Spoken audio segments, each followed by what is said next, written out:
All right, what's up, everybody? Welcome back to the podcast of us, episode 5. I'm calling this one Hear No Evil. My name is Tanner Cherry. I worked as a Scenic Carpenter on the season 1 of The Last of Us, and I'm really excited to talk about this episode because, like, the whole cul-de-sac, that was a huge project for this this production. I'm here with host number 1, my co-host. Me? Passing it off. I work here? You guys are getting paid? I'm host number 1, Last of Us resident super fan. I'm sure someone out there's already again popping a neck vein hearing that. They're like, well, actually, I'm the super fan, but I am a super fan. How about that? How about we take the out of it? Qualified. And I'm basically here to provide a little bit of color commentary into the game, as it's very impactful to me. And I enjoyed it several times, and I will continue to enjoy it. And on March 3rd, I will play the original again on PC. That's confirmed now. We've decided. Oh, interesting. Where do you think that we could watch you if you were to play that online, where people could watch? Well, for starters, you should, on this channel right here, you should like, comment, subscribe. I'm just going to start open up with that one. Whether you liked it or not, you should just do it. Because, come on, why wouldn't you do it? That's really selfish of you. You should actually see that. We have a chart that says how many of you guys have watched it and didn't subscribe. Don't tell them that. I don't know what you're doing. Don't tell them. No, I can see it. I see these numbers, and if that graph doesn't change soon, we're gonna have words.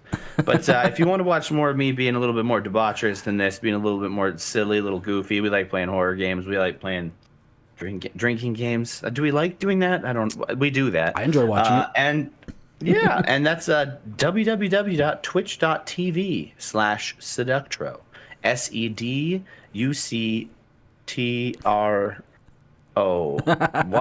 Wow, we are firing on all cylinders today. Yeah, so I'm host number 2. I'm Steven Rose. That's my other name. You can call me that. You can call me Ducky. Just don't call me Daddy. Unless I ask nicely. So I guess we're going to crack this one off talking about the most important thing in the world right now is how the Eagles got robbed on that Super Bowl. Well, let's be honest. Kansas? Yeah, who were they playing? Kansas? Was that right? Kansas Does City, that happen? Yeah. And is Kansas City, or is Kansas City not free now? Oh yeah, I guess sort of parallel to the game.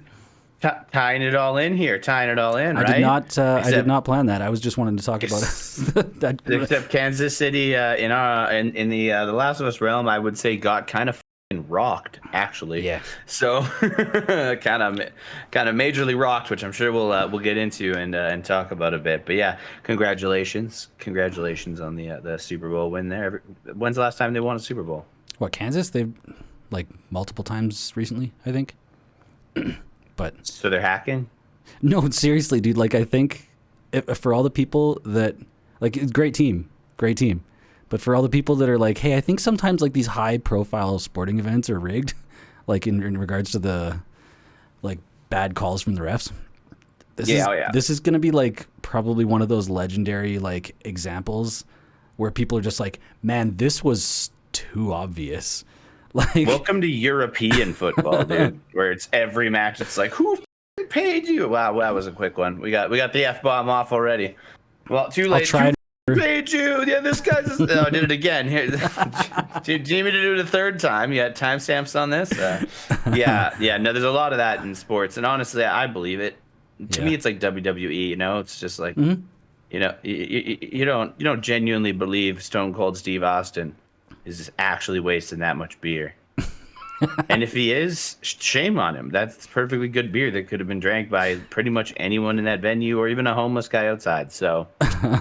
But that's my aside. So I guess with that little tangent, with that little sporting tangent, for those of you who don't know sports ball, I apologize for that. Obviously, I'm wearing a toque today. Some of you across the world may know it as a stupid word called a beanie.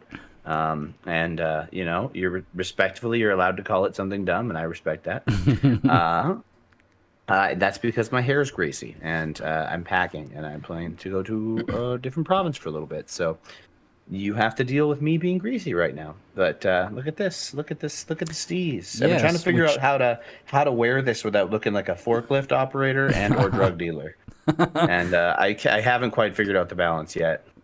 Well, for next episode, that you might be rolling through town here where I am, so we might be doing an IRL episode, which might be pretty fun. Will be rolling through your town, so it's all inshallah, God willing, we should have a IRL as God intended podcast of us. That should be a bit of a blast. So where do you want to start? Where do you want to start with that episode? I feel like there was. Yeah, it opens a lot of characterization of Kathleen, I thought. Yeah, actually, I'd love to talk about that because that was a point of like we were, the last episode we were talking about how she just had major some contention, HR lady vibes, right? Just like trying to figure out what this character, why there was weight behind, and I was actually thinking about that today, in preparation for this. I feel like they gave, all the backstory of Kathleen, her brother, which ties the room together, if you will. Yep. And really, it did kind of explain things, especially, I guess, I guess it's separate when they explain the pit and the floor. That's actually Henry that explains that in a conversation he's having with Joel. But but in regards to the character of Kathleen, it was nice that you get all that information and it fills it all in. And I kind of thought maybe they did that in the aspect of like all the people who are intimately involved with the game and like know the game back and front to back. This was like a new character that like left sort of hang time and even the people who know The Last of Us through and through were left kind of sitting on the edge of the chair being like, I wonder what's going on with that. And I think maybe is it clever writing? Just the fact that they're giving even seasoned and like veteran Last of Us watchers or players a little bit of a mystery. Yeah, maybe I sort of the way that I saw it, especially given towards like the end of the episode,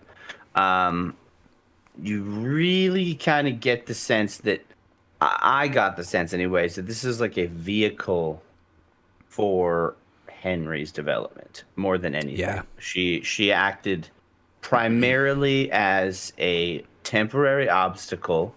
Right, so characterization of the raiders as they were, but I think they're called hunters here. Yep. To give a little bit of character to them as a group. So you saw, the Kansas City riots or whatever, and I just watched the episode, but I didn't really see how she was like a fundamental part of that uprising, which I kind of thought I would have seen more of. I know that she's part of it. I think they explained that her brother was. Basically, her brother was, and he was. But it's like, yeah, I don't know. My brother could cure, every disease on the planet, and I'm still just some idiot in a tube. you know what I mean? Like that. That's just how it felt to me, right? So I didn't quite have that connect where it's like, oh, well, obviously, then you're second in command because it's not really how things work, right? But you did get to see some like loyalty. Through Tommy 2, who I'm confident we're never going to learn his name. His name is Perry in the show. Okay, sure. Tommy 2, who I said was blonde last episode, and I watched this episode. Yeah, he's a little dusty gray. That guy's not blonde at all. I should say that was not a correction made on my part. That was a correction made by a fan. Once again, thanks for that. We love to see it. I'm colorblind also, so that I made sure I whipped out that excuse. It is absolutely not relevant to the fact that I can't tell the difference between blonde and gray. That's not a real thing, but it does come in handy when you need a scapegoat. So. But with that said, So I feel like she was a vehicle to kind of get Henry to have more story to him as well. Yeah. You know what I mean? To sort of, because in the other in the game, the other version of the story, he's just stumbled upon a group of raiders basically. He's like, I need to get the hell out of here, and then Vedra shows up, and they basically have to escape. Like a war zone between the two of them while there's infected running around, and they end up basically becoming allies with Joel and Ellie, and that's there's not really, it doesn't have that I don't know, luster. I don't know that it's not as important of a character, so to speak. Well, I'm curious actually if in the fact that this is a second pass at doing this story instead of just a remaster constantly. This like I didn't really know that much about Sam and Henry's story, but like, good Lord, like I was weeping early on, when he has to be tough and like, what's the doctor? I can't remember his name. That when they're up in the attic together, yeah, and he's basically communicating like he's scared because you're scared, right? Like you need to show him. Yeah. Like as a recent father who has a young boy that looks up to me, like holy shit, that scene was just powerful. I was like, I already need to like reach for Kleenex, and we're how far through the episode? And I love it because I think they just made an effort to make the characters, the changes that they made these characters so lovable, and like even the duality of him being like, man, like I know I'm the bad guy in this situation. Like I like the intro scene too, where it's of course it's Ellie and it's Joel, and they're kind of trying to reason with these people. They don't know these people, and there's not a lot they can do in this situation, right? Yep. So it's so funny when he just says or whatever. He's like, yeah, we're just gonna let you get up and blah blah blah, and everything's gonna be fine. He's like, yep. She's like, no, he always talks like that. Trust me. Don't worry. Like, don't listen to him. Joel, be serious. You'll be fine. So whatever the hell he says. Her You'll reaction, be fine. just like instantly, like, oh, come on. Damn it. She's like, oh. Yeah, you're literally going to get us killed by being such a jagged old bastard. Oh, my God. Yeah, that seems great. Yeah, then, that I guess you see, I didn't notice. I noticed, but I didn't know that Sam was deaf until probably the scene you said where he says he's afraid because you're afraid, and he went over there and kind of did some sign language and comforted him or whatever, right? So I actually wasn't aware of that, and that's not in the game, obviously, but that has a kind of it's just interesting to sort of take these perspectives on these characters and these situations and apply what is a very realistic sort of lens to I suppose a show like The Walking Dead has done this before, but the way that The Walking Dead did it, it was like, I don't know, it felt campy. It felt obviously The Walking Dead, Yeah, I mean, The Walking Dead has a huge following. It was loved by many. I never really watched, I think, past the first or second season. The Barn. I don't know. I can't even remember. It's been a long time. That show's been out for so many years, right? Most people gave up after The Farm. Yeah. They're on that farm with a guy, and he's got a barn full of zombies. Oh, this show's stupid. A barn full of zombies? Yeah, we just cultivate them now. Well, he's religious. He's like, no, we can't kill them. And they're like, the fuck we can't. It's like, we're gonna open that, we're gonna kill him. And he's like, I'll kill you then. And it's like, well, that's not very Christian of you. Wow. So but yeah, so to see that was interesting, but again, it's like a character deviation that, much like Bill and Frank, I didn't dislike at all. Yeah, like obviously Bill and Frank weren't deviated in any physical capacity besides sort of the ending of their story that that we know of. Maybe Bill was a little less of an asshole, but no disadvantage, the disability you'd have or anything. This is kind of new territory, right? And I even thought when I saw that sniper, for some reason, when I saw the sniper who was sniping at the end there, aiming for Joel, Ellie, Sam, and Henry. Yep. I thought he was blind or had cataracts. Because I got a good look at his eyes, and they were really, really like grayish. Yeah, and so he also said he was a shit shot. Right, he did. He mentioned he was like, yeah, that guy's a terrible shot. Like, he like tested it a couple times, right? Like, that's pretty bold. Like, yeah, oh yeah, for sure. Pop his head out to look, and then once anyone who plays Warzone knows, you just look for the glint. Yep. Or the sun if you're me. Every time the sun, the sky. What is that? Yeah, it's literally the sun. So I thought maybe that was a thing, but I can't confirm nor deny that. But it seemed like he was an old man with like cataracts because he didn't even look at Joel directly. So he didn't. Okay. Yeah. I just watched it like 2 minutes ago, so fresh off. I mean, yeah, that was a hell of an ending. I mean, I guess I was going through it not realizing. I thought we had another episode with those two, but yeah, I would have thought so too, but I also know that I knew that the tragedy that would take place, it was done slightly differently than it was in the games, but not really. Like it's changed for more of a cinematic kind of effect, right? What? How does it play out in the game compared? I think Joel goes to shoot him. And I don't know if he's on Ellie or whatever the heck, but I think Joel goes to stop him and shoot him. And then Henry like pulls a gun on Joel, which again happened here. Yeah, they did that.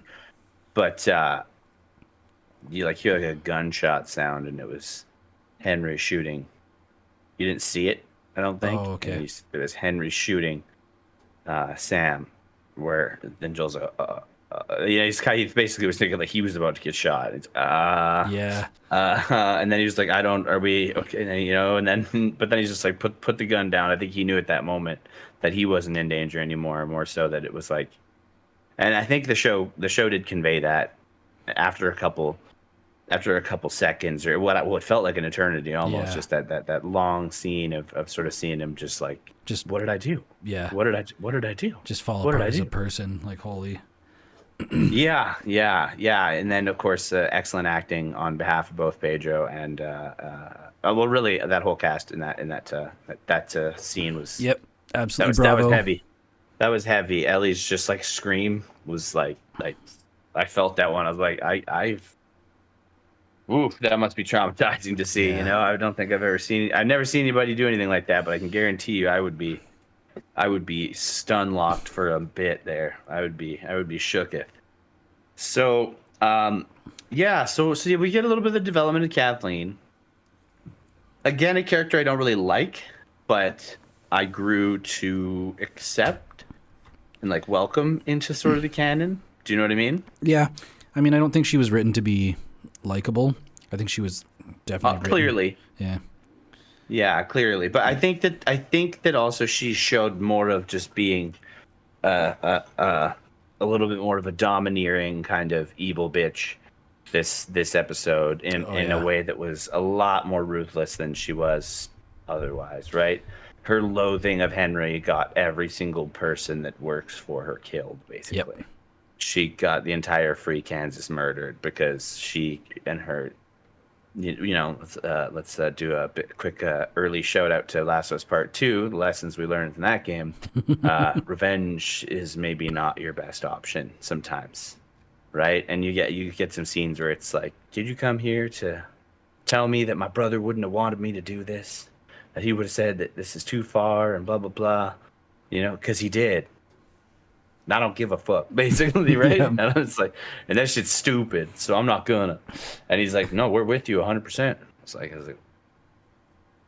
okay, all right, you're with her 100%, and you're damn right you are, especially by the end there. Y'all go in the same place, that's for sure. Yeah, that was like the pacing of that scene when all hell breaks loose there on the cul-de-sac. Whew. That was, dude, from the gunfight, the sniper fight, from that whole thing, like those are heavy rounds hitting too, man. Those are heavy. The noise, just the boom, boom, boom. You hear it smash the cars and breaking the windows. I was like, shit, you get shot by that, you are hurting. You are not gonna survive that. There's no shot. There's no I don't know. It wasn't a Barrett 50 cal or anything. No, it was probably like a 308 tank, but it's probably a 308. But that's not a bee sting. that's a friggin' exit wound. Certainly not. Yeah. Is there anything else in the earlier episode you remember that you wanted to go over before we kind of get into the meat there? Yeah. There was a wonderful part because he ends up painting the orange stripe on Sam's face, right, and gives him you are the superhero.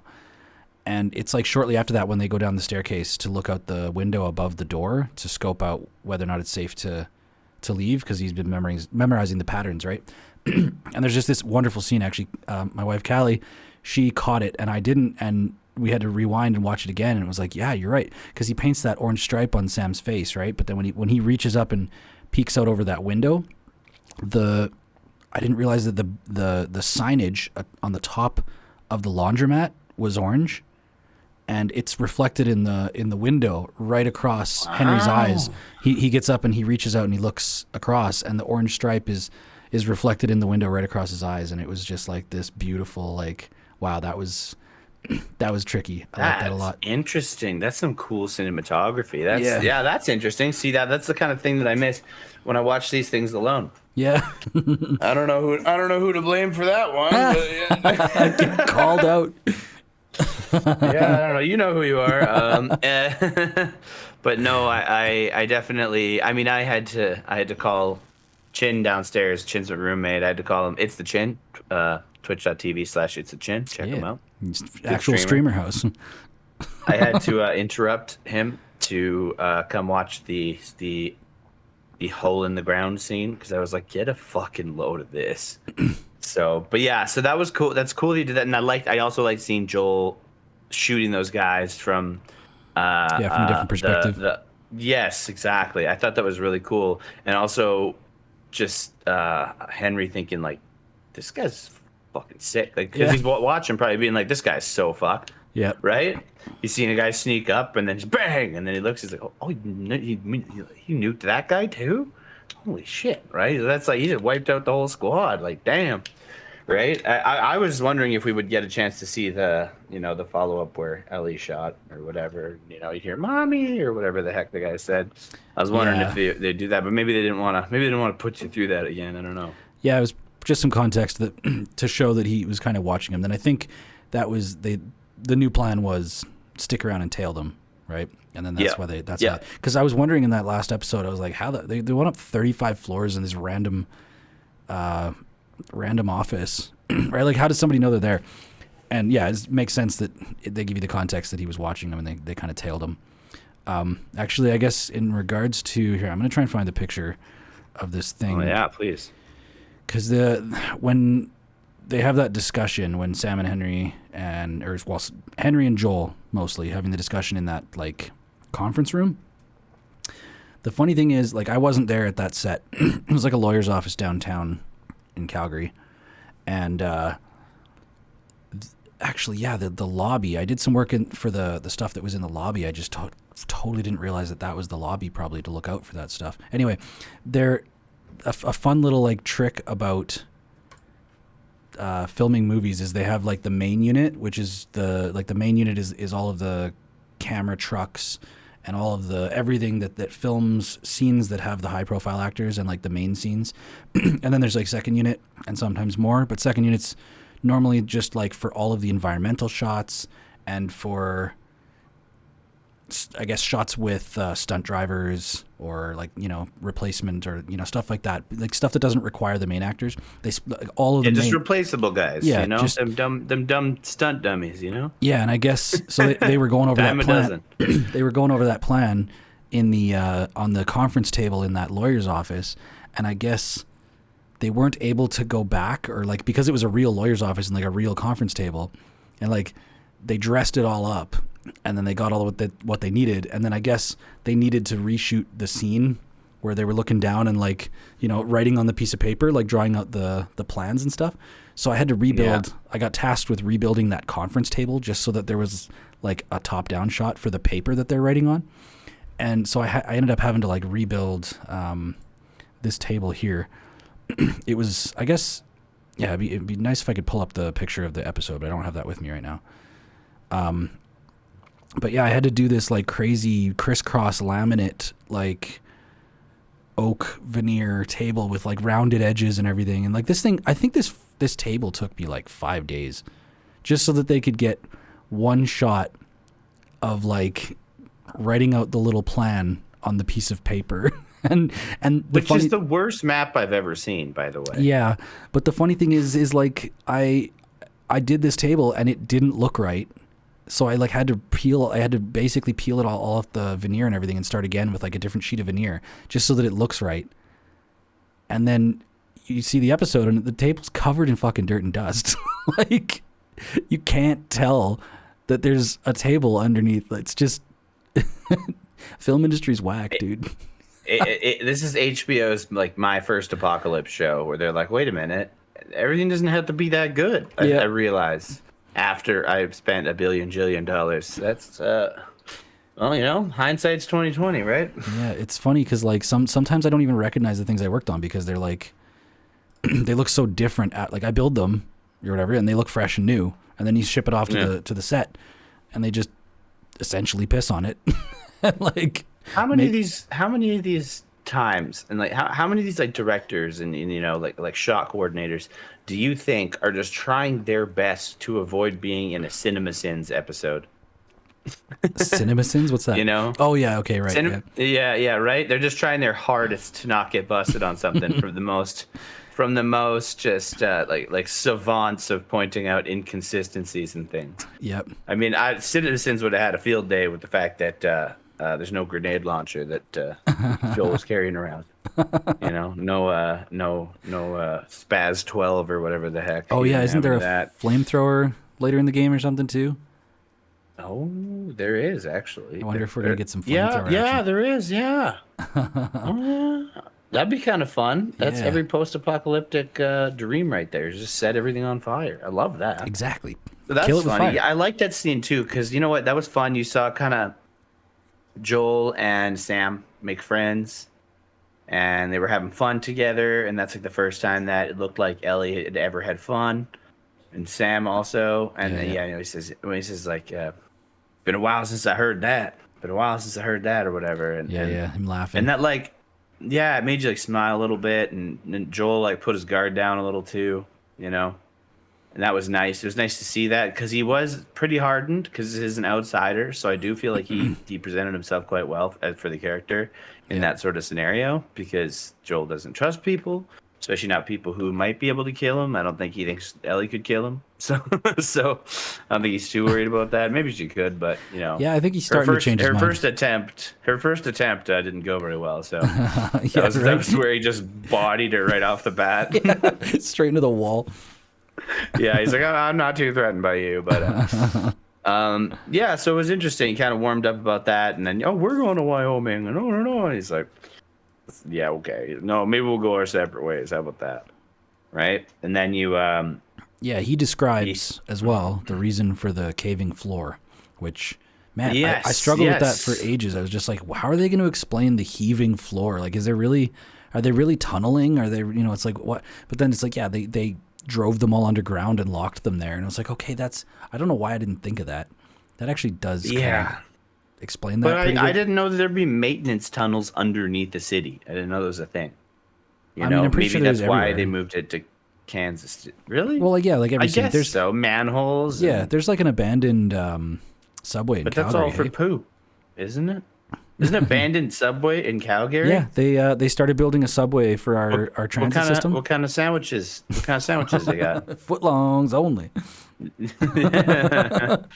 Good old fungal footlongs. Fungal footlongs. That's okay. All right, that's episode 6. Fungal footlongs. Burger King footlongs. Burger Bing. So that explained it, and like, cause I too was trying to wrap my head around that. I'm just like, I logistically don't know how you move that much concrete that easily unless it's like collapsing in, or I'm like, what is it collapsing in on? Yeah, right? It means that they're digging. They're actively like digging. Is it that they can like smell where the humans are? And they need the meat. Maybe they need the cold cuts. The cold cut trio. Cold cuts, yeah. Frick, man, they want the warm cuts, dude. They don't even wait. Yeah, they don't even wait. They want you nice and fresh, from what I can see, honestly. Unless you're the star of the show, which I think we all know who the star of the show was here. And that would be the bloater. Yeah, that was the star. Yeah, you know what's funny is like when that shook me, man. Yeah, you know what's funny is when we were speaking about it before, like how we mentioned that, you know, you see in the trailer that a bloater's crawling up out of the hole. My initial, in one of the episodes previous, I said that my initial read on that scene was that it was from, and then I was like, oh, I guess a set I can't talk about yet, which is the sniper house, right? The cul-de-sac. And I don't know why I thought, because in the trailer part, you can't really tell, but I did have some context about the shooting and like the way that whole scene was going to play out, because I know that big truck with the cow catcher on the front, I know that one was going to ram into the one building and blow up. I saw a video of that explosion, and we built that house out of steel and like reinforced and everything so that something could drive into it. And then I was told later that there was after the explosion happened, that the set was going to be transformed and a giant hole was going to be dug, and there was going to be 150 extras pouring out of it. So that's why I was like, oh, this is where like a hole with infected is pouring out, which I don't know why I didn't think of that. Well, I don't know. I sort of put the pieces together, right? Because I saw that scene with the bloater crawling out, and I was like, that's got to be the sniper house. That's got to be that hole.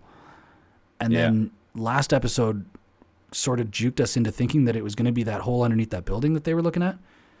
So I didn't really like make that connection. I should have known that was exactly what was going to happen, but but yeah, when I saw that truck like starts to sink or whatever, right? I was just like, oh yeah, here we go. Here we go. Yeah. Oh, I love that. I love that because they were totally screwed, and then all of a sudden it's just like Titanic. Yeah. Just going down. You're like, oh no. Oh yeah, shit. Yeah, that was something. Yeah. So they warm up a bit to each other. That was nice. I enjoyed that a lot. They get friendly, and they basically say after once right before the shooting happens, I think, or no, it wasn't before. It was after, because at that point they were still kind of uncertain on each other, right?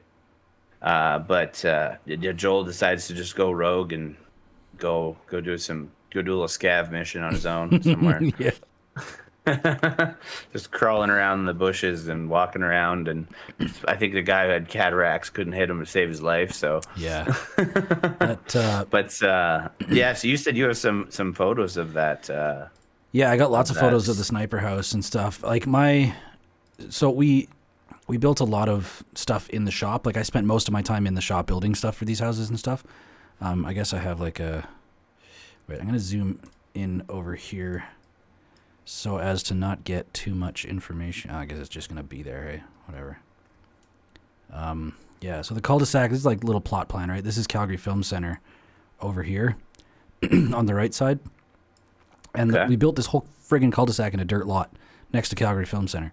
So like it's funny because it was one of those, it looked like it was a cul-de-sac that they shot it on, right? No, it was a dirt lot, paved the roads, built all the houses, the whole bloody thing. No kidding. This is the sniper house is right here.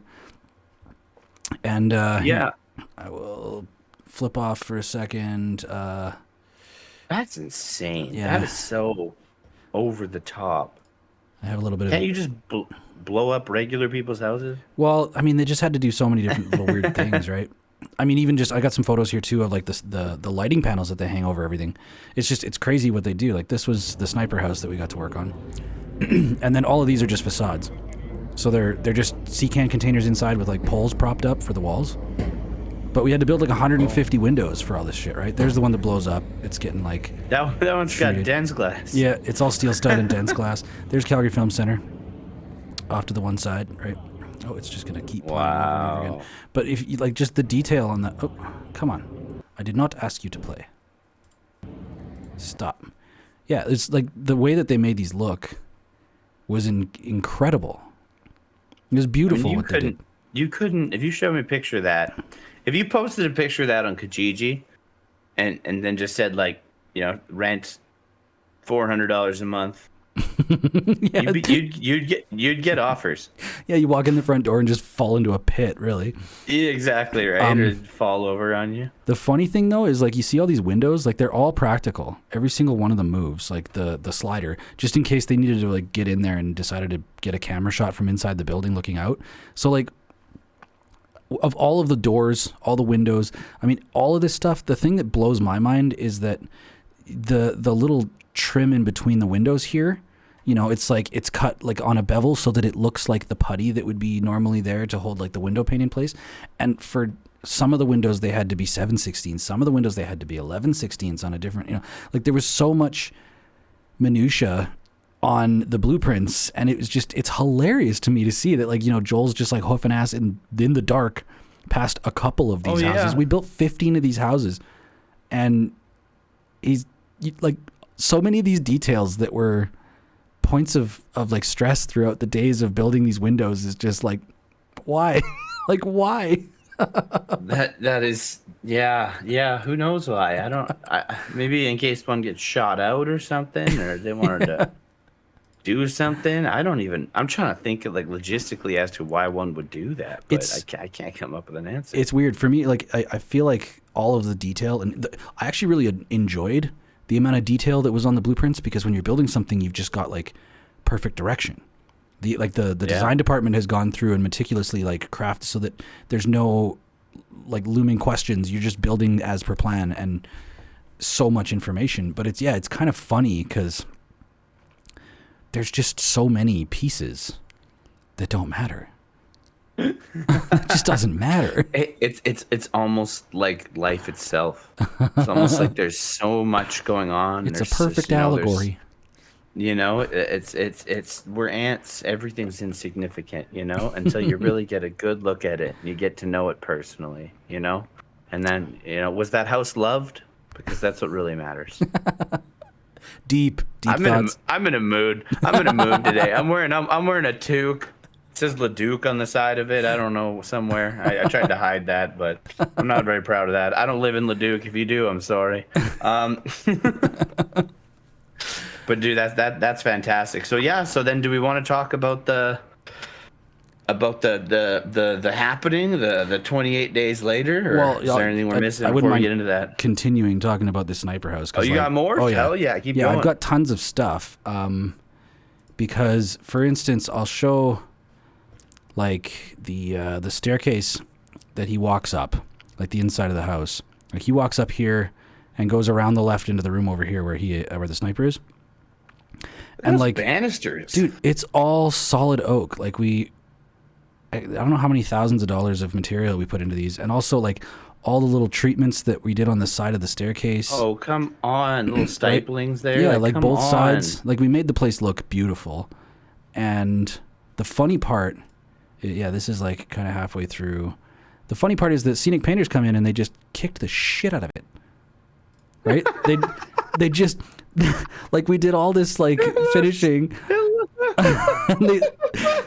One of my coworkers sent me this picture and he was just like, "Yeah, you don't want to see what they did to your railing." Like it's like it actually. Hey, I think it's an upgrade. Yeah, that's definitely going to take this from like a $1,000 a month rental to a squatter's house, I think. Yep. Oh yeah, that's another funny thing is this all the herringbone flooring we had to put in here as well. Remember the Bostonian? Yeah. All had to be herringbone. Oh yeah. I don't know. The herringbone. How could anyone forget the herringbone? Harkening back to episode, was that 1? Was that 1? Yeah, it was after the first episode. No, wait, the Bostonian, was it episode 1? Bostonian is 2. 2, yeah, Kiss of Death. Yeah, so if you want to learn about herringbone and wood patterns, that's your episode. You go to episode 2, all right?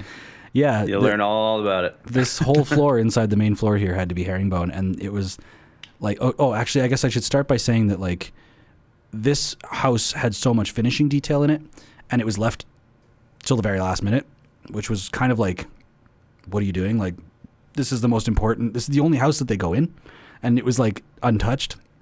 So when we went down to deliver some of the windows or whatever, I guess, like, a few of our team went over, and they were just like, dude, the sniper house hasn't been touched. Like, this shoots in, like, 5 days.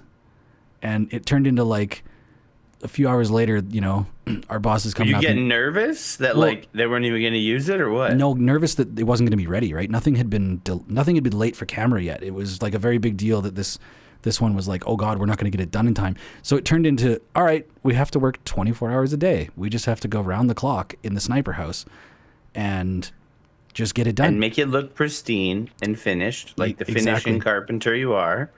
And then with your 16ths. Or yeah, I know. Your 30-secondths or whatever, and then have some guy come in and boot fuck it. Exactly. Yep, that's how it goes.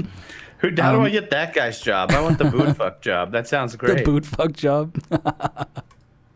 It was crazy because they came up and asked. They were like, "Hey, like we're gonna send you home now, and you're gonna come back for night shifts for the next 4 or 5 days, and we're gonna slam this out and get it done." Because like half of our team was working during the day and half was like I was on the night shifts, which was wild because I've never worked a night shift in my life, really. It was. I worked at night shift in construction. It's fucking I don't like doing it.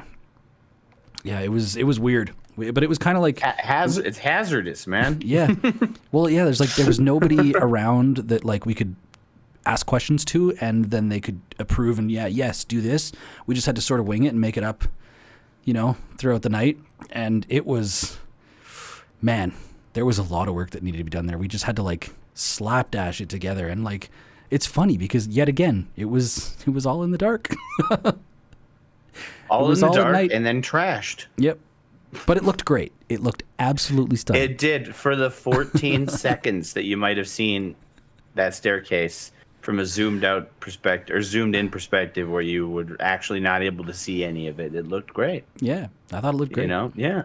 Yeah, for sure. If we freeze frame some of it, you can probably see the handiwork, but yeah, show moves so quickly. It's a very what's the word? Cinematic piece of media, that's for sure. So you get a lot of those actiony, fancy pantsy shots that convey a lot of emotion and drama. So I don't know why, but the stairs just didn't seem as important.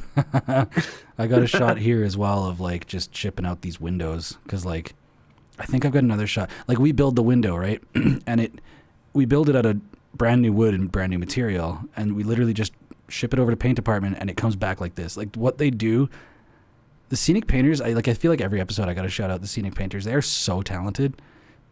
They like torch it with flamethrowers to like burn the wood so that it takes paint weird.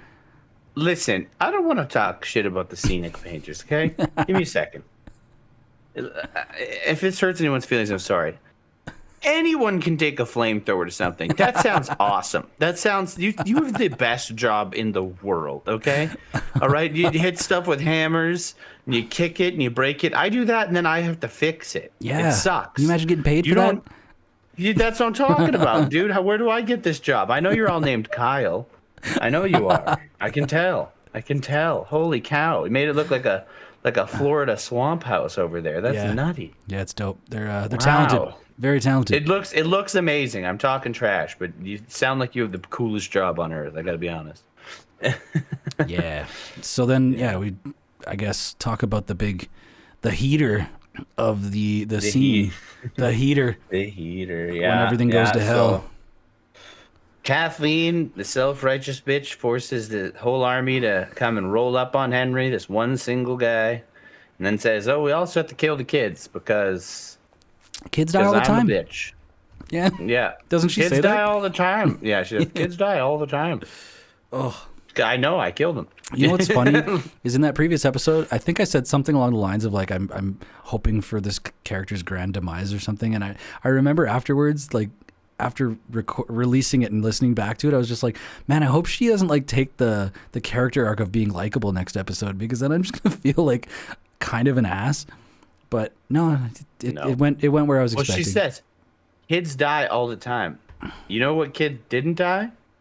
The one that fucking nuked your ass. That's who didn't die. Oh yeah, shout out to the one that shout out to the little kid clicker. Yeah, that was doing contortionist, backflips and parkour and yeah, exactly, leaping around like some kind of lizard on speed. It was insane. Yo, the like slinging across the back of those seats and just like the pacing and like the speed at which she was coming at Ellie was magnificent. That was such a cool shot. There's probably some science behind it too, maybe, I don't like kids are more flexible, they're more like they're still growing, they got all them stem cells still going, their cell division's happening fast. or in our case it's still happening. Yeah, it's still happening. Still got some telomeres left. Yeah, exactly, right? Yeah, there's your cytokines are all working and all that. Not 30 plus. Yeah, basically not dead yet. Like us, we're dying. Exactly, aging horribly. Yeah. Again, tune in for our follow-up podcast to this one, Old Man Strength. It'll be what we do after this. Yeah. So I just love that the moment that trunk sucked. Oh my God, it's happening again. Don't. I'm hitting that clip button. So when the vehicle fell into the hole, And, That's awesome. and there was a bunch of dudes climbed out, a bunch of little, and I wouldn't even use the word climb. They World War Z'd their way out of there. Yeah. They came out of there like had been starving, like a bunch of caged animals. Yeah, that pipe was pressurized. Absolutely absurd.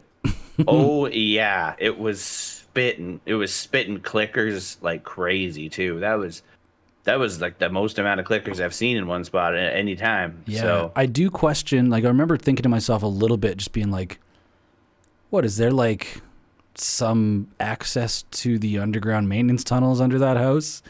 Like, I was curious why it was under, like, on that person's property in that lonesome cul-de-sac. You know, it's like Good point. Good point.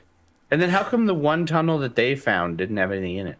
Well, that's funny because Henry did say, he was like, no, it's like somebody that he trusted said that it was empty, that it there's nothing Fedra in or there. whatever. Yeah. My Fedra bro said it's empty. Secret. Right. And he was like, I don't know, like he didn't quite trust that information. But it's interesting because the tunnel that they went into was empty, but I guess everything had moved. It looks like as a gelatinous mass of fungus, like all as one, to apparently work together. You know, this episode is really about working together. And really we are a wholesome podcast here. We try to encourage people to do better and feel better about themselves, and you get over more obstacles together. And when you have a gigantic, horrific monstrosity mushroom man who will snap you in half with one hand on your team, so make sure you get one of those, and then just dogpile all of your friends. I don't know. Is there a double meaning to the word dogpile that I don't know about? No, it's more dad advice from Seductro. Okay, all right, yeah, okay, good. Just making sure. The youths are always coming up with new words, and someone said something about being the Wizard of Oz the other day, and I said, I don't know what you're talking about, and then I heard about what Riz is. Riz is. I need speech therapy. Riz. Do you know what Riz is? Real offside. You know what Riz I is? don't. I keep seeing it on the internet. Well, I'll teach you. So it's like it's like your fuck boy steez. If you got Riz, it's like, yo, hey girl, what's up? Hey, how you doing? It's like that confidence level with which you approach, and you're making the faces. Like Blue Steel. Yeah, kind of, right? Like you got this Riz. It's like drip, but without the clothes. It doesn't matter really what you're wearing. It's like big drip energy, basically. Well, is what's been explained to me by young people. I may be parroting that wrong, but let's just say that the more you know. Homeboy Bloater came out, and I think we need a Riz straining order against that guy. Oh man, because he came out hot. He came out hot. That was dirty, hot, man. Woo-hoo, that growl, man. Panties were dropping, pants were being shitted. It was something else, man. Holy, just the. And then it's so funny because you can tell they wanted to do a slow-mo shot of Tommy too, but they like didn't have a slow-mo shot of him, so they just did like to cut the frames in half. Yeah, I saw that. It did kind of start lagging. They did. I don't know if I would have done that. It's kind of. I'm curious whether or not that was the artistic direction, and that there was that they wanted it to be like that, or if it was just a last minute. There is no fucking way that they wanted it to be like that. Looked bad. They wanted a slow-mo shot. They didn't have the slow-mo camera set up for that moment, or the perfect shot they did have wasn't in the slow-mo cap. So they're like, we can maybe just get away with this time. You think that with a budget like that, isn't there AI interpolation or whatever where you can have you really want to add frame smoothing into this? You want to have soap opera effect Tommy too? You remember those TVs, 240 hertz? Would it have been? It's a good question. And you know what? Maybe we should at the Corridor Crew. They're YouTube. They're a YouTube collective that does all kinds of things. They touch up movies and stuff. You've shown me some of their stuff. Oh yeah, okay. Right? They do. They're the ones who did the fake Boston Dynamics robot videos and all that. Oh yeah, and, right. Making Willy Wonka horribly violent and all that kind of stuff. Right? Yeah, those Boston Dynamics. Maybe shout out them. Yeah. I'm pretty sure with an RTX 4090 in 15 minutes, DLSS 3 or whatever, you could probably just make that not look like shit, but it looked like shit, and that's fine. But it still carried the moment, though. It did. Like, it didn't detract, really. I noticed it, and I was just like, that's a cinema sin for sure. Yep. But I was like, still just like, oh man. I was literally audibly making noises. I was watching this completely alone, going, oh man. Yeah. Oh, you guys are fucked. And then it was seconds later that, you know, Perry gets his Tommy too, sorry, gets his head ripped clean from his body. It was interesting because he got Kathleen away. Just run. And if Kathleen had listened, again, sort of the theme of revenge being your own undoing, right? If she had just chosen to actually run and leave, she probably would have been okay, right? Because her soldiers were fighting for her, but she had to fucking go and pick that final fight that really wasn't. I guess it was Henry's fault, but I think both times that she drew a gun on him and had to say some stuff first, I felt like that was just like, man, come on, like if you really want to kill him, just pull that trigger. Especially the second time there when he finds him when they're walking away or whatever, and she pulls the gun up, right, and she just kind of lags for a minute, and then that little child clicker comes after her. I remember just being maybe she enjoyed it because they looked really afraid for a second, right? Probably, yeah. Maybe that was like a moment of power, right? Where she gets to like finally look them in the eyes and see them be scared, like she, you know, imagined her brother was or whatnot, right? She got to experience the power that she was so clearly like consumed by, right? Yeah, changed a normal person into someone who's just kind of evil and just vengeful, right? So what she didn't realize, which I thought was funny, was and we didn't realize as an audience either, but the look of fear in their eyes wasn't actually her. It wasn't her it was for a second, and then they got scared, more scared looking. Like they looked more scared after all of a sudden. You're like, oh, when you see behind her, you're like, oh, fuck. Yeah. And it's that goddamn parkour backflipping monster thing that just, and then it did the Last of Us thing. It beat her to death. Yep. Which is how her brother supposedly died, was being beat to death. Because I think what happened was Henry gave up that guy to Fedra to get that leukemia medicine. Yep. That's what I think happened, because she said that he was beaten to death. Yeah, and he said he hadn't killed anybody, right? He hadn't killed anybody, but not technically. So he had someone killed, basically, right? Gave away, dissenter or whatever, even though he was part of the Free Kansas movement or whatever the heck, right? So fittingly, she was beaten to death by the monster that, basically the monster that is symbolic of like her own vengeance, that actually was her undoing, and she died just like her brother, who she looked up to so much, who would have begged her to not have done such a thing, to never have gone to these lengths. And all the people who respected her and looked up to her brother and her, all of them were murdered because of her stupid little revenge ploy, right? So that, that scene is very, very impactful. And I also, just quick shout out to Pedro Pascal's acting while sniping. I thought that was really cool. I thought he had a lot of micro expressions on his face. You could see the turmoil in some situations where not just when his gun jams, but like in between each shot, if he missed one, he was really worried. He really wanted like when he makes he looks at Ellie and he sees Ellie is about to go for the brothers or whatever. He's mad, but he understands. And he wants to give her that autonomy to make those choices, right? And so he, then he does basically is to starts shooting the ones around her, so she, to clear a path so she can go there and rescue them or whatever. Notably, and Ellie's... when Ellie crawls into that vehicle and the child clicker starts scrambling in, he notably can't pull the trigger. He's like, yes, exactly. He didn't want to shoot a little girl. He didn't want to do it. He hesitated, and I don't think he actually does pull the trigger on her. I don't think he did. No, I think she got out of the car and closed it, because that's the little girl that killed Kathleen there. So, which is actually, hey, wait a minute, that's actually a good thing. Otherwise, they would have died. Yeah, he's looking down the sights, and he's just like, no, you're useful.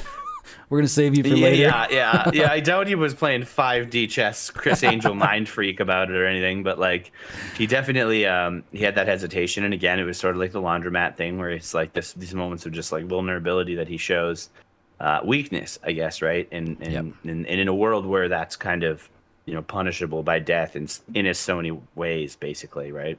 So you get to see some real characterization in there, like.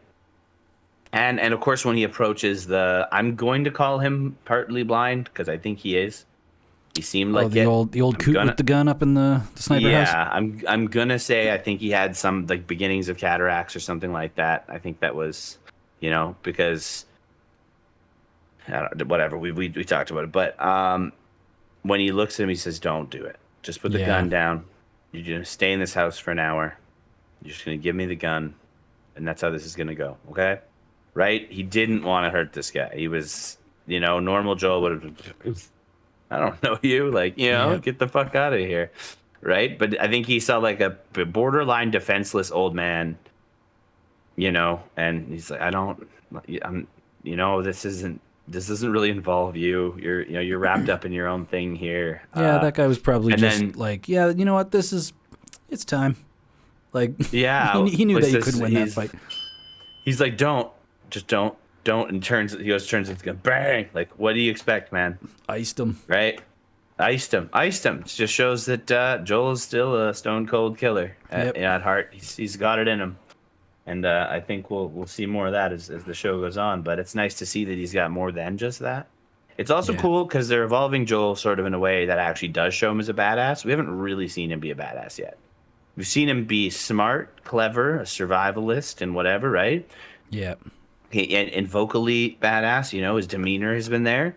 But we haven't actually seen the fucking skill and fortitude of him as a character, where he's, actually a highly skilled murderer and, a combat artist, basically, if you will. So you got to see a lot of that with the sniping and all that, and even when the Raiders attacked and they sort of showed the other angle of it from Sam and Henry's perspective, you kind of got to see, you're like, oh man, he really did just body like 3 fully armed guys. Like, that's actually not he's just better. He's just built different. With a bolt action, he's built different. Joel is built different. There is no question about that. So then that leads us to basically the next sort of scene where they find the the daycare happened earlier. The daycare was kind of interesting. Not a ton to say about it besides that they talk about the comics, which were in the game, right? Ellie loves the what are those comics called? Star something. It doesn't really matter. None of this matters. It doesn't really matter. It's just a comic that she likes to read, and you can collect them in the game. She's always stoked. And she asks you to high five you sometimes, and then you just don't because you're an asshole. It's like circle to high five, and I'm just like, and just a little timer runs out. Yeah, and she's just like, oh, okay. By the end of the game, I'm like, give me 10, come on. So that was an interesting scene. The daycare was cool. I mean, that kind of sort of foreshadowed the fact that we would have children infected, which I've been looking forward to, because there is daycare. I don't think there's kids in Last of Us you can shoot. I'm pretty confident. There may be a scene in the second one or something with like a younger-ish one, but I can't remember. I don't think they're kids, though. I wonder if that has anything to do with the fact that there was not a trigger pulled on this child clicker in this episode. Not that they have issue killing kids in this show. I mean, no, apparently not. Apparently not. Yeah, exactly, right. Yeah, right. I don't know about you, but I feel a little more traumatized about shooting a actual regular human child rather than a split open mushroom face monstrosity that barely resembles a human anymore. Yeah, actually, scratch that. They do shoot a kid in the head in this episode, so that's HBO. Yeah. Yep. There you go. You know what? Someone's got to do it. It ain't honest, but it's much work. Exactly. Oh God, that's good. That'll be on our shorts for the world's quickest canceled podcast. Yeah, exactly.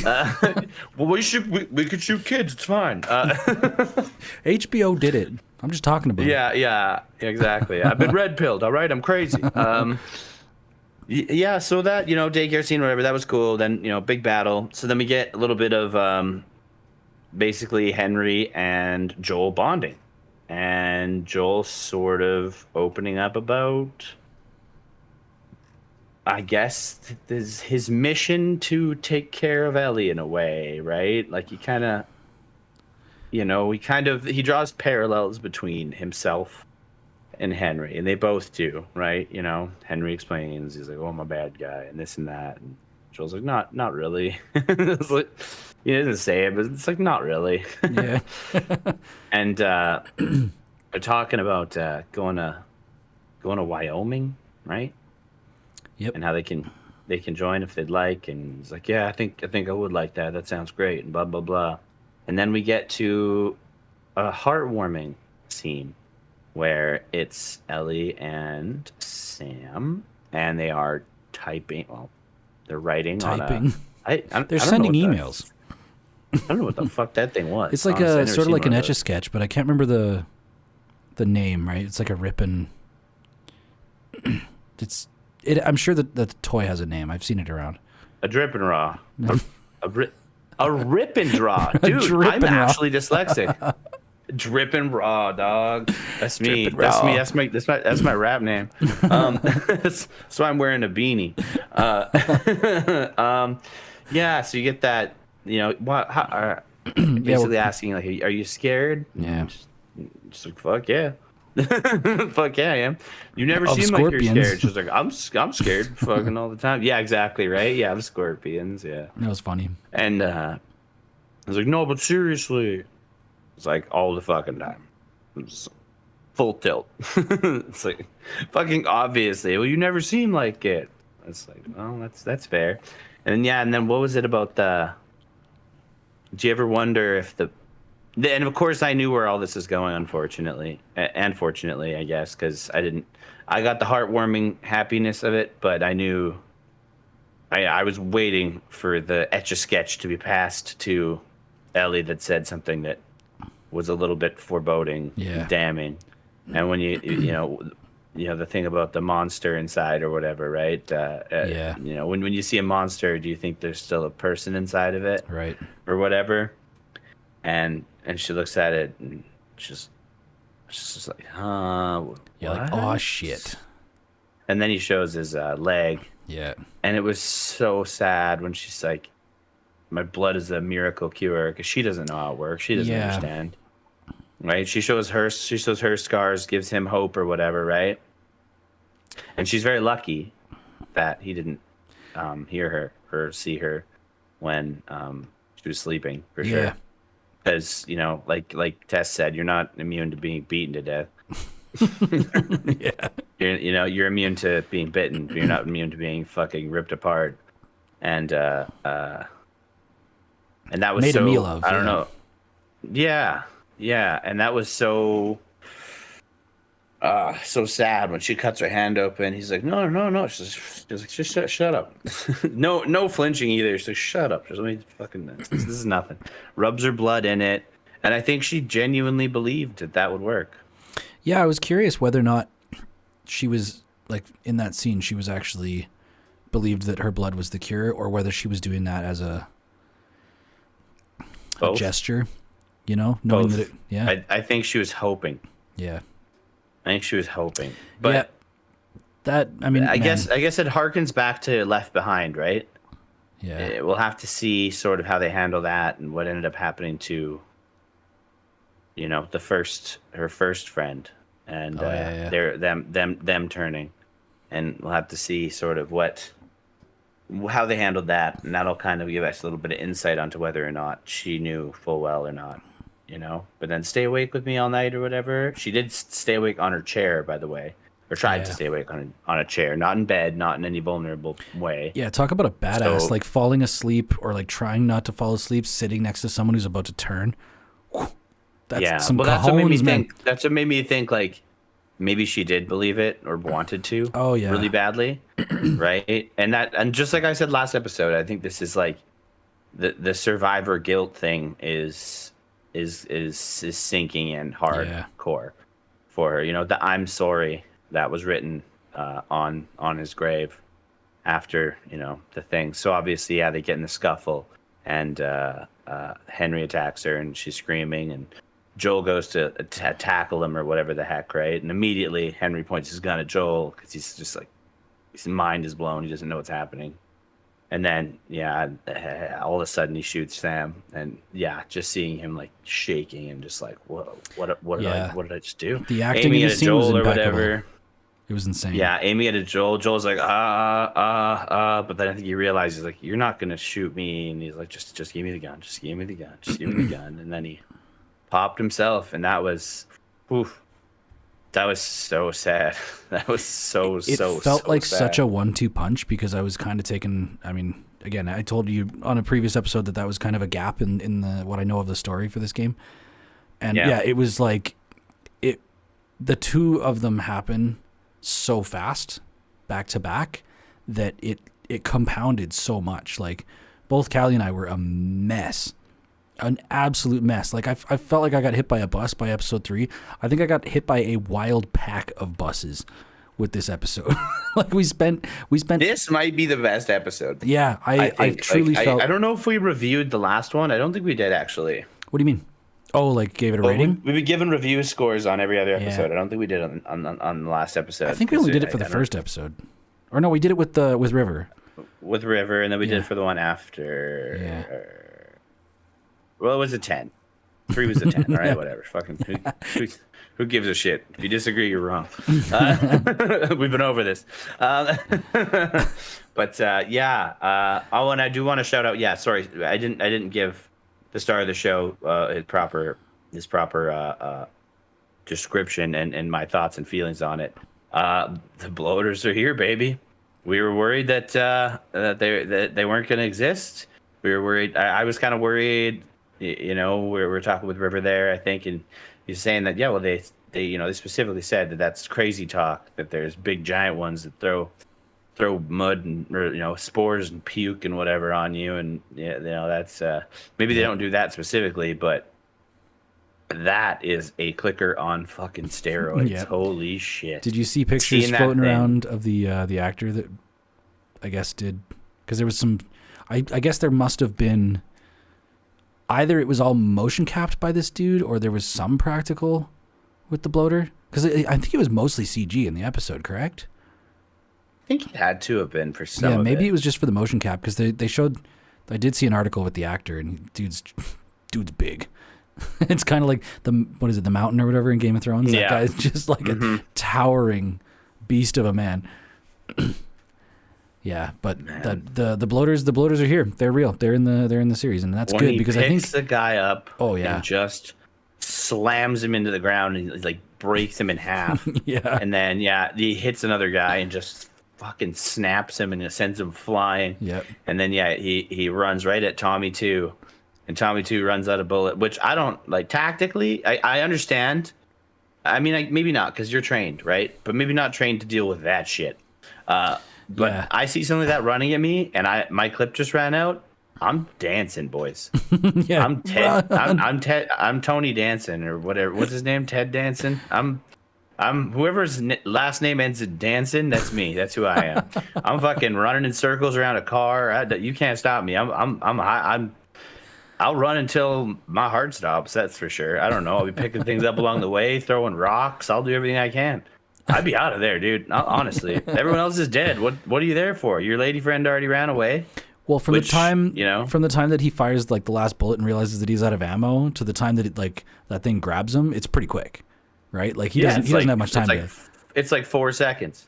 That's 4 seconds. That's 4 seconds of me beating ass out of there, hopping over a car, doing the old Dukes of Hazzard slide.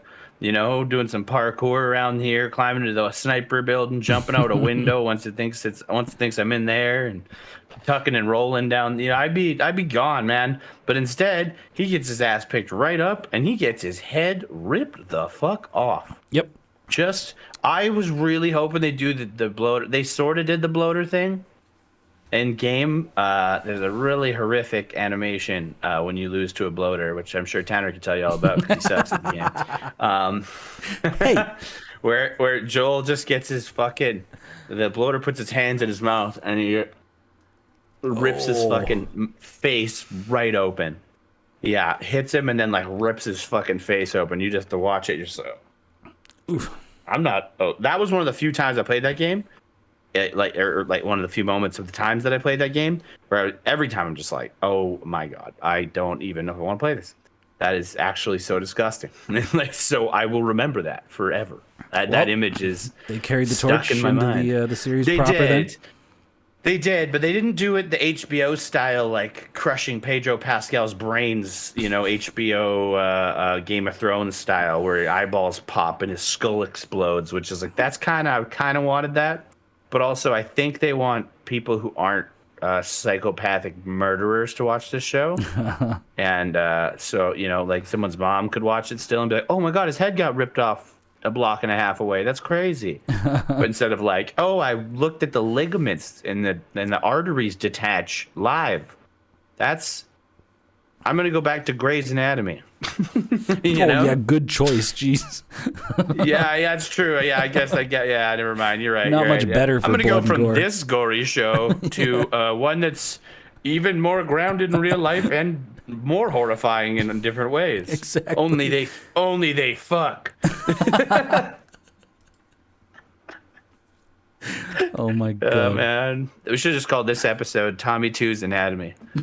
Tommy 2's Anatomy. Oh, that actually would have been really good.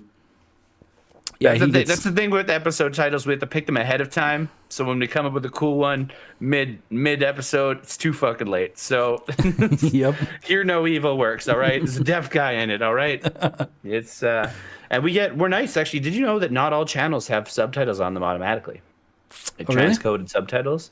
Yeah, you have to have a certain amount of popularity. Maybe it's because we speak so clearly. That definitely helps. Actually, we have such good mics. And those guys are handsome, so we obviously got to give them subtitles. It is definitely because of how handsome. That's it makes sense, right? It makes sense, because people can be deaf but not blind, and they're like, I gotta know what these handsome devils are looking. They're saying, all right.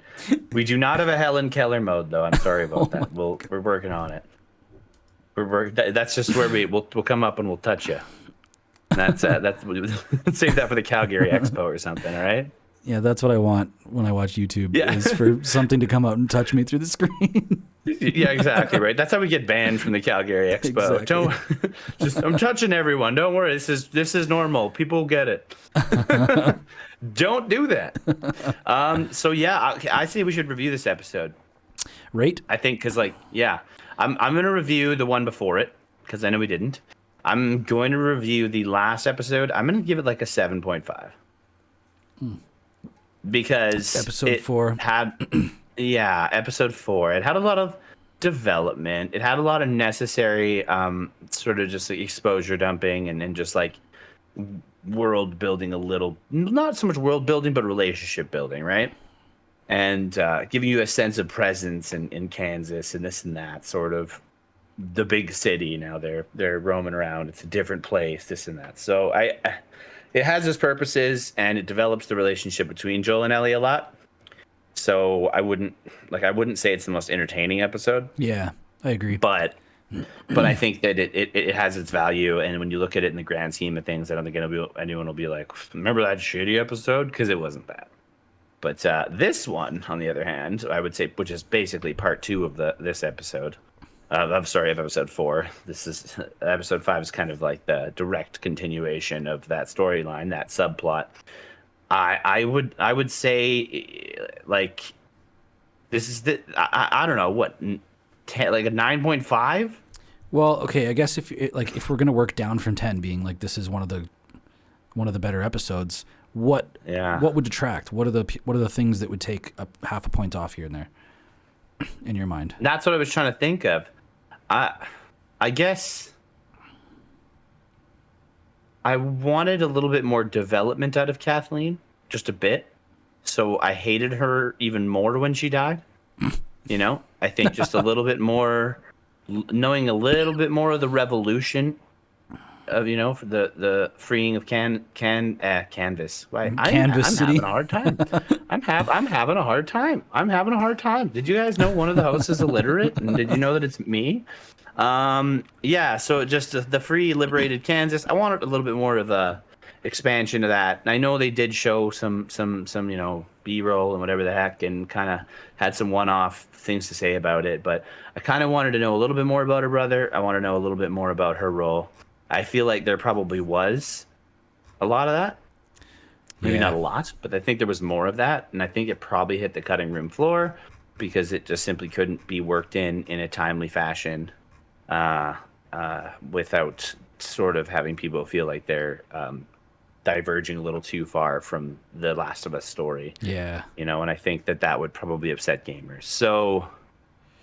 So yeah, so I would just say that like at the end of after everything, like I thought I would hate Kathleen. I didn't really like the actress that much at first. I thought that the HR lady vibe just really didn't make sense to me, how she survived the apocalypse, whatever. But when I kind of got to see her in action, like we broken a little bit or whatever, you know, and sort of just seeing how, just like we were saying earlier, like on last episode, how little she cares about her own people versus, you know, even the guy who clearly is in love with her or supports her to death or whatever, right? She just like lets him get fucking mauled. Yeah. Ripped to pieces. She's cold. Like, very cold, very cold. Like this isn't even a diagnosis technically anymore in the DSM-6, but it's like a sociopath. You know, she's got like her goals, and that's about it. That's all she really gives a shit about. Do you notice how many of these sociopaths make it? You know, 20 years past. It's amazing. It's yeah, quite usually a resilient trait. And that's why when I first saw her, I was like, I don't know, she's crying while she's aiming a gun at this doctor. So I was like, what kind of shit is this? You know, you don't survive that long crying, having to kill a guy. Wait, this guy's old already, man. Come on. He's probably got Crohn's or something. Who knows? He's done for. You know? I'm sorry, people with Crohn's. It's not true. I feel like I'm offending everyone this episode. Oh my god. The deafs, the blinds, you know, anything I missed. People with dyslexia. Yeah. Oh well. Hey, come on. They're protected people. No, yeah. So I would say that's about it, though. Like, I just wanted to know a little bit more of what she was about, maybe even prior to losing her brother. Getting a glimpse of that, just to have that juxtaposition between HR lady under the QZ to revolutionary / like warlord type person. Yeah, well, I mean, we're already past the halfway point now in the series, so there's a lot of story to tell, and I think they got to do what they can. Really could have made this longer. Oh yeah, I think I really don't know why they didn't, to be honest. Well, but I don't think that they thought it would be this big of a success. I know they spent a lot of money on it, but I don't think that they thought they would be hitting like world record breaking numbers every episode. So I'm glad it is, because I remember hearing about like the budget as we were working on it, and like hearing about how the budget kept getting increased, and like it. Yeah, that's not usually a good sign, actually, when you hear that kind of thing lots. It just kept getting, it was like, you know, like hundreds of millions of dollars more, and it was just like, wow, like it was like the biggest film production in, I think, IATSE's history in Canada. Probably. I think. Probably. I heard that but getting like tossed around quite a bit, because it was like, I'm sure there's been big stuff shot here. I mean, like, I know actually the a lot of the carpenters that I worked with, the Vancouver crew, like they did Inception, they did some Alien versus Predator movies. Like they worked on a lot of the Stargate series, and I think Battlestar Galactica. Like they have a ton of cool projects under their belt. But yeah, I think a 10-episode series with hundreds of millions of dollars as a budget, it's definitely trumps every movie. Like 15 months to make. It was. This is by far the best, and I know that, you know, Neil Druckmann and Bruce Straley would poop their pants and cry if they heard me say this, but this is the best zombie property to have come out ever, probably, I think. Just in terms of everything. You know what I mean? It's like what The Walking Dead should have been. It's like if The Walking Dead had stayed good and had kept interesting characters, and the development of those characters was interesting and relevant and mattered, and like all moved towards a goal that seemed valuable. That's what this show and like this game at least does, right? And of course, it's just like The Walking Dead. They say it's not about the zombies. It's not about the zombies. It's about but it's like, no, it's not, because every time it's about the people in your show, I want to throw my TV off a rooftop at the nearest dumpster. Like in The Last of Us, when two people are talking, they're just talking shit about how they can't climb 35 flights of stairs without getting tired. I'm like, this is riveting. You know what I mean? You know what I mean? Not like Coral. Don't make any noise, Coral. Rub this zombie intestines on your face, and then you stink like them. I love you, Coral.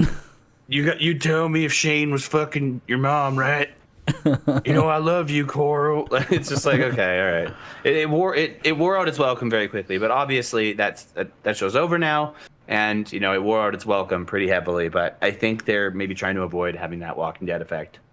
Well, I mean, but they have source material. Yeah, they've got good writing to work with. That, they're just the edits that they're making are stuff that they feel, just touching up the story here and there. But for the most part, I'm not like that. For the cinematic purposes too, like, I think it makes sense. Yeah. You know what I mean? Actually, wait a minute. The Walking Dead has source material too, right? It's a graphic novel series. And do you know how far it strays from that that series of books? I'm assuming far. Extremely. Okay. Oh, it's ridiculous. It's beyond. That's what everyone was worried about with this, was that they were just gonna pull one of those, like make it a Tomb Raider or like a, the Halo show where he bangs a Covenant spy with his helmet off in like episode 4, and you're like, did you even fucking play this game? And they literally are like, no, we never played Halo. The guys who's directing it, it's like, oh, so you're an idiot. Yeah. you're an idiot and an asshole. Yeah, you're an uninformed, ignorant idiot. Got it. Cool. Can't wait to watch your show. And it's funny because actually Pablo Schreiber, the guy who plays Master Chief, someone just said 1v1 me at Halo and I'll stop talking shit about it. I'll stop talking shit about your terrible show. And he's just like, you sound like you're in kindergarten on Twitter. You sound like you're in kindergarten. Blah blah blah. He's like, this, I don't have to adhere to anything anyone asks me to do on the internet if I don't want to, and blah blah blah. He's just like, yeah, because again, I'm not in kindergarten. And then Buddy just replies, he goes, Lamau, you scared?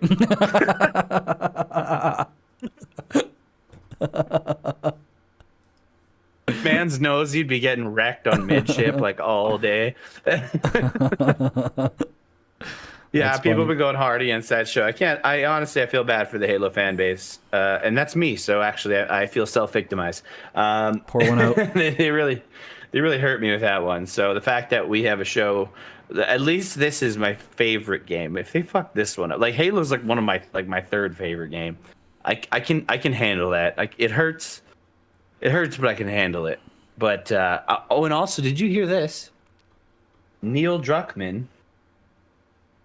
I don't know how I feel about this. I don't know if he's just high on his own farts right now or not. Neil, if you're watching this, I love you. All right, don't take this the wrong way. I'm a comedian. I make fun of people. All right, but he wants to maybe do Last of Us Part 3.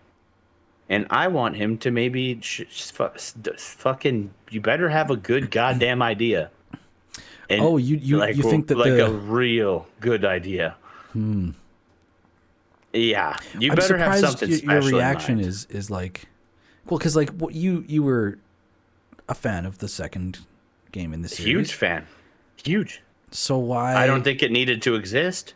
Oh, okay. I loved it. But I think that it was a perfectly encapsulated story as a single title. Yeah. Yeah. That story was told and left out in the open, and the ending left you questioning and wondering and left you with feelings, and you didn't know how you felt about it, or if good was done or bad was done, or it just left the questions of the nature of good and bad and the will and want of humanity, what it all means. It really leaves you with some existential questions. Well, but that's interesting. They made a second one. Yeah, and then now they're gonna finish it off. And then the second one, they kind of did the same thing, where they left you thinking like, man, I don't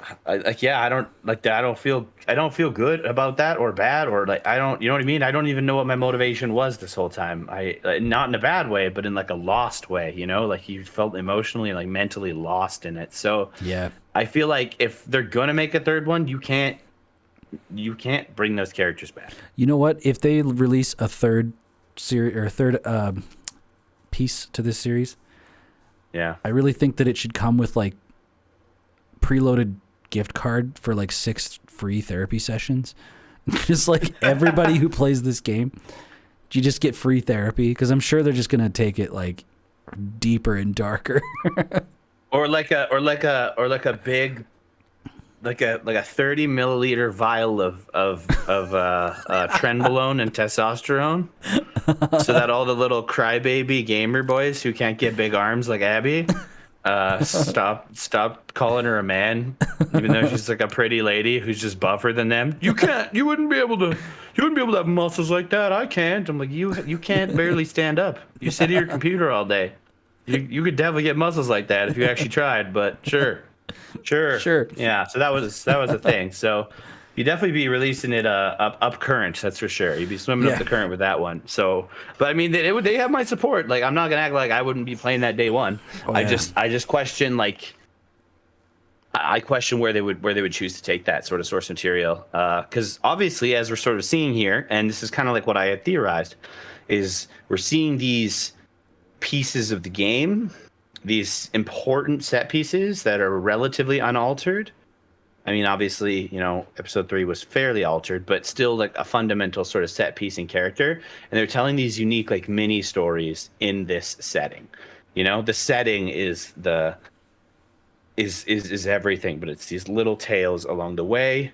And then Ellie and Joel's just through line through these interwoven that they are the connecting tragedies, lines, really. between these consistent tragedies that frequently happen, right? And that theme actually is probably will be even stronger in season 2. So because that's the part 2 is very much so like that. So I don't know. He's talking about it, and they said they'd never do it. And now they're talking about it, so that's why I'm like, I don't know if he's high on his own farts or if maybe he actually is starting to cook up some good ideas. Maybe Craig Mazin has some thoughts. I'm in. So, but yeah, that's everything for me. Yeah, I guess, I mean, in regards to the rating, I agree with you. It's like a 9 or 9.5. I mean, just the whole, I would say isolated, Sam and Henry, 10. Everything about 10. Like, especially Henry, probably some of the best acting I've seen in the entire series so far. Yeah, I honestly think that in isolation, they had a very compelling story, and the acting was very well done. And I do actually like the changes to Henry to be deaf. I think, or Henry, sorry, Sam, to be deaf. I think that was a nice touch that helps you empathize with the character a lot quicker as well, because it's got to be, and for Henry as well, because it's so much more difficult, right? Just watching over, someone who is fully capable, right? Or fully sighted. You hear that, guys? You see from your ears. It was absolutely heart wrenching, man. Like that. There, I think the Sam and Henry tangent, or just their piece of the story, was probably my favorite of this whole series so far. And like, fuck you guys, you made me cry a lot. Yeah. Thanks, though. Yeah. I mean, it's fucking good TV. Yeah. I'd say so. If we're ranking them, it goes Bill and Ted's Excellent Adventures #1, just because it was so just unique and fleshed out in a way that I think the characters probably deserved. You know what I mean? I think that they did a fantastic job doing that and making a unlikable character. Honestly, he is an unlikable guy, but making him lovable. You can love someone and not like them, and that's that is a hard truth of reality. Indeed. So I personally rank that top. it's so difficult for me to say whether the first or this one come in second place. The first episode is is incredible. Legendary because there's so much of it that is just absolutely identical. You know, obviously more fleshed out because we needed to know more about Sarah because you're not playing it. You need to develop an attachment to her in a different way, right? Yeah. But yeah, I think I want to say this episode though. Fuck, I hate this. Okay, yeah, no, you know, first episode is number 2, and then this episode is number 3. Yeah, but they're all like it's like 9 to 10, you know, 9 to 10. Like they're perfect basically. It's like if you put me behind the camera, or you know, if I was a guy yelling on set or something trying to tell everybody how to do something better, I don't know that anything that I could have done would have made it better. So I think I would put this episode tied with first, and then I think the first episode would be second place for me. So far, we still have 4 episodes left. So you said tied. Episode 3 and 5, I think I tie for first. 3 and 5, okay. Yeah. You know what? That's why I was interested to hear what you would think of the Sam and Henry arc, because knowing that you didn't know it. Yeah, I was like, because there are ended. more tragedies. In this series, and that's a pretty big one. They're pretty pivotal because that kind of affects a lot of, you know, again, the survival guilt that Ellie feels. She doesn't express it so much in the game, but I can just sense that's where it's going for the character, which, you know, for those of you who are gamers, you kind of know what this is going to build up to. So that it's going to be quite a fucking storm. Yeah, it's going to be quite a storm. And as for predictions, I mean, I don't even know. I don't know what happens next, to be honest. I didn't watch the after show. I never do. I like to keep it fresh and surprising for me. So I don't know. Did you see anything in the after show? Is the after show just like after the credits? Because I feel like I've heard. Yeah. I have not. Especially this one, we were just like a mess. Yeah. We needed a little bit of a what is it, like a breakdown or a decompression after that episode. It was heavy. Yeah. It was. Well, I just watched it, so I needed that as well. I needed this. This is go have a bath. Therapy for me. Go have a bath. This podcast has been brought to you by BetterHelp. You can text your therapist while you give yourself to a stranger and ask why your life has gotten to this point. It's a great service. You don't tell them that though, because they'll stop replying. Also, they weren't a therapist. They were, you know, someone on the internet randomly. But it's maybe we aren't brought by BetterHelp. Maybe I should see BetterHelp. Maybe I should just get help in general. With all that said, and with all that done, obviously, as per usual, like, comment, subscribe. You know, it means everything. You have to do it. Actually, you literally, if you've watched this long, you legally have to do it. You have to like, comment, and subscribe. It's. I don't mean to go all Fedra on you here, but I will roll through your town and I will find your computer and I will click like on this YouTube video. All right, all right, I'll do it. All right, and here is your second reminder to please leave a like, and.